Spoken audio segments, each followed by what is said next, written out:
People. There are 7 billion of us. Each are different, from beliefs, ideologies, stories, and DNA. But that doesn't mean we don't share interests. There are groups that are formed for these interests, and from them we have formed subcultures, where anyone from anywhere on the world can join. One of the biggest of these interests is music, and over 76 subcultures are formed from it. And today we'll be focusing on one of the biggest subcultures, the emo.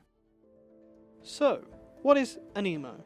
Well, an emo is a subculture based around emotional music that has confessional lyrics, which means they express their feelings through the music and find meaning behind the songs they like. For me, the whole emo thing was kind of defined by sort of a look.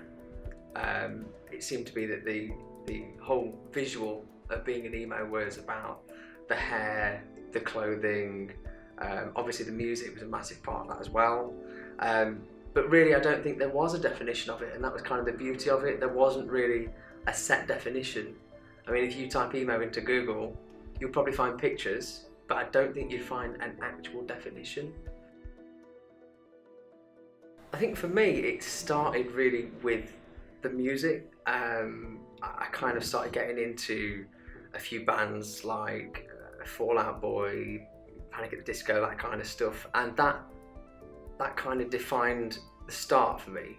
I mean, there wasn't necessarily an actual starting point. I couldn't tell you an exact year, but then, as I say, stuff like the visual, the hair, that kind of thing.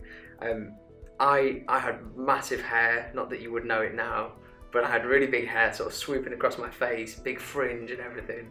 In fact, I even used to straighten my hair sometimes.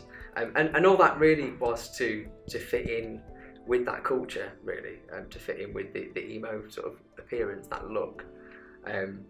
So I would say that the visual would be what defined me most, really, as an emo. A stereotypical emo is someone who straightens their hair and has hair in their face. Perhaps they dye it black. But in fact it's far from the truth. In reality most emos look normal, with the exception being that they mostly wear band merchandise. It defines me in a better way than anything else does. The song Broken by Lund defines me due to the lyrics reflecting my life and my personality, and I suppose I can get emotional because of that. Music is a huge part of the emo culture, as music allows them to express themselves. Bands like My Chemical Romance and Fall Out Boy are all big bands that people can relate to.